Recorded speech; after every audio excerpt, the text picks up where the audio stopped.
Yo, what's up, y'all? This is ChazzEllis. And a lot of y'all been hitting me up. A lot of y'all been hitting me up about how to deal with your ratchet baby mamas. Now, it was kind of complicated. It was a whole lot to it. So what I did was I'm creating a 3-part series on it. So you're going to be able to get it in 3 different parts to kind of help you do this. Now, already I know I'm going to get some negative comments from some chicks out there. And if this offends you, it's probably because you're ratchet. You know, you probably a ratchet baby mama, or you know a ratchet baby mama and you identify with her, which makes you ratchet.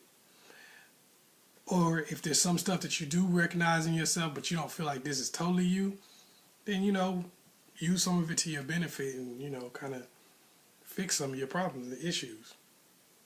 Simple as that. So I'm going to get right into it. And the reason why I had to do it in 3 parts is because it's a lot to it. The first thing you have to realize when you're dealing with a ratchet baby mama, and when I talk about a ratchet baby mama, I'm talking about somebody that just cause trouble in your life, can't stand you to see you happy, try to fuck with you every second they get. You know what I mean? Just trifling, don't care, just love to fuck with you. This is what I mean. When I tell you, when I'm talking about this situation, the first thing you have to do is you have to understand the psychology of a baby mama, of a ratchet baby mama. And this is kind of something you look at with anybody that you've had a baby by, but ratchet baby mamas kind of pull all of this stuff together. The first thing you have to look at is you have devalued her by getting her pregnant. Now, when I say that, a lot of women are like, well, what? I'm devalued, blah, blah, blah. Yes, you devalued her when you got her pregnant. For this reason, it's going to be a lot harder for her to find a dude than it was before y'all had a baby together. Simple as that. Because, you have your own level of being devalued, but hers is far greater. It's not even on the same level. Reason being, because you guys have a baby together, that means she has this kid with her 24/7. Even if you keep the kid and stuff like that, she's still going to always have this child with her, which is going to make it harder for her to find somebody else. Just for that reason. And the more kids you've had with her, the more you have devalued her. Some men have 4 or 5 kids with a chick and then wonder why that girl is mad. Wonder why she's acting this way and she's so upset. Because you got to understand, she's had 5 children with you. Now she has to go with somebody else. He's probably going to want to have some kids of his own. So she's already in a situation where every dude she deals with is looking at her like, you got kids, that's some baggage I got to deal with. As a man, women may look at it that way, but the reality of it is you probably have your kids on the weekends and during the summers. That's usually about it. So she's a mom 2 days out of the week and 1 or 2 months out of the summer. It's not the same level of commitment. It just isn't. So therefore, you got to understand the fact that you have devalued this woman. And that's going to be playing in her mind constantly.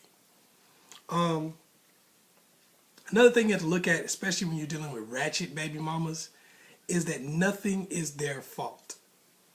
In their mind, when they look at a relationship, and I want you to think about this with most women that you've known. Ask a woman what broke up their last relationship. And I will bet you $1 million to a donut that they will never name 3 things that was actually their fault that they did to break up the relationship. As a matter of fact, I'm going to tell you like this. If you do ask them point blank specifically, what did you do that you think hurt your last relationship? If they say anything at all, it'll be, I feel like I gave too much. I just let him run over me. I let him get away with too much. So basically, the things that are supposed to be your fault are really his fault. It's really saying you're too good of a person. Come on now. You never say, I bitched a little bit too much. I should have gave him some pussy a little bit more often. I should have learned how to cook. You never hear things like this, even when those are things that are prevalent in your relationship. They always have this thing where they say it's the other guy's fault, but it's never their fault. Nothing's ever their fault. So that's something you have to watch out for, because that's going to play into the psychology of this person that's going to now be dealing with you and trying to ruin your life. Another thing you have to look at is that she has given you the best of herself. Now, there's different kinds of ratchet baby mamas. You got the ratchet ones who had one night stands with people. You really can't delve into the psychology of a person like this, because all they really boil down to is that nothing is their fault. That's pretty much it. You have sex with somebody that you barely know, get pregnant by them, and then you're mad that you have a baby by somebody who's not necessarily interested in being with you. That's insane. You can't delve into the psyche of a person like that, because that person is fucking crazy. And it's a waste of time to even try to worry about this. What we're talking about is people that you've had a relationship with, and now they're your baby mamas. Okay. What I mean when I say she gave you the best she had is this. When a woman goes through that first relationship, they do everything in their power to try to make it work. They're cooking for you, they're cleaning for you, and they don't want it to end, especially when they have a child by you. They don't want that relationship to end. They do everything in their power, for the most part, to try to make that work. Now, they may not have much to give. They may not be in a situation where they really know a lot, or they really are in that good woman place. But they're giving you everything they have, emotionally, physically. They're spending themselves. They're giving you all of their firsts. I mean, especially when the relationship lasts a long time, they're doing all kinds of things sexually with you that they probably won't do again, or they may not do again, which is devaluing them once again, because now there are things that they've done with you that they refuse to do with someone else. That makes it difficult for them to be able to plant the same connection that they had with you. They've given you so much of them. They've supported your dreams, and they may not have worked out. Now it's going to be harder for them to support someone else's dreams. It's going to be difficult. You got to think in their minds how they're going to plant themselves and wrap themselves around these certain things. They've given you the best of them. Now, when they try to do that with someone else, it's going to be a lot harder. They're not going to be able to do it for the long period of time, probably. They're not going to have that spunk to just give and give and give like they did before. So that's going to turn into an anger towards you. So you have to think about that.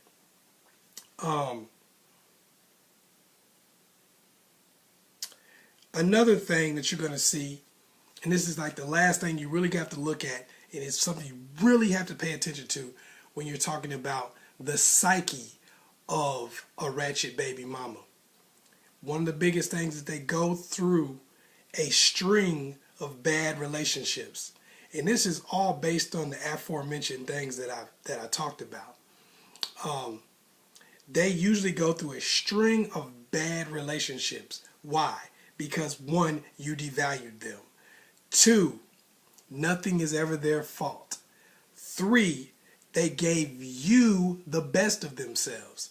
They don't have so much left to give to anyone else. So what ends up happening in most of these situations is they'll find a dude. He seemed like a nice guy. They get along. Well, when you first break up, they usually go on a spree of having sex with people. For some chicks, it's 5 people. For some chicks, it's 1 person. For some chicks, it's 20. But, well, more than 1 for most chicks. But what usually ends up happening is when you break up, they start giving it up. Now, what this does, we all know, this devalues them further.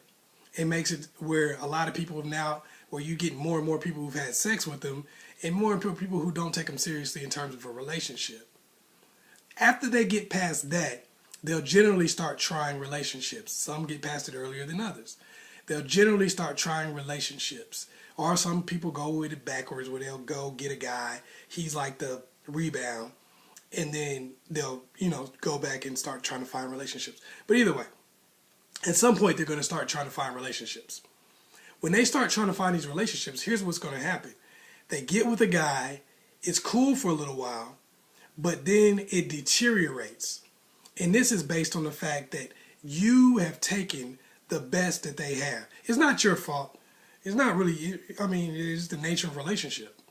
when guys go through relationships, most of the time, the man gets better and better and better each relationship. A lot of women don't want to believe that, but it's true. It's the same reason why a guy who was with you 10 years wouldn't marry you, treated you like shit, gets with somebody else and treats her like a freaking queen, gets married to her after only being with her 6 months. The same reason. Not every man is going to get better, but a lot of guys get better and better and better each relationship. Because the natural thought process of a man is to look at whatever's happened and blame himself. That's why I look at all the songs you hear about men and women breaking up. 9 times out of 10, the woman's song is going to be about what the man did wrong to break up the relationship. The man's song is going to be, I wish I had you back, I did this, this, and that. The reason for that is because men are generally introspective. With women, most of everything is what's happening in the outside world and how someone else has done something to cause their life to not be what they wanted it to be. Don't get offended by that. If that's not you, it's not you. But you know somebody like that, and that's for damn sure. So what you have to look at is she's going to go on a string of these relationships because she's going to look for somebody who has all of the good qualities that you have that she refuses to give you credit for, and none of your negative qualities. Now, we all know that this person probably doesn't exist because everyone has negative qualities. Now, they may have different negative qualities from you, but they probably don't have everything you had on the positive side either. And if they do, generally, she'll probably let some of their negative qualities get to her so bad, or she'll try to give them, for instance, I want to put it like this. Say you were kind of an asshole and you weren't really a very good dude to her, right?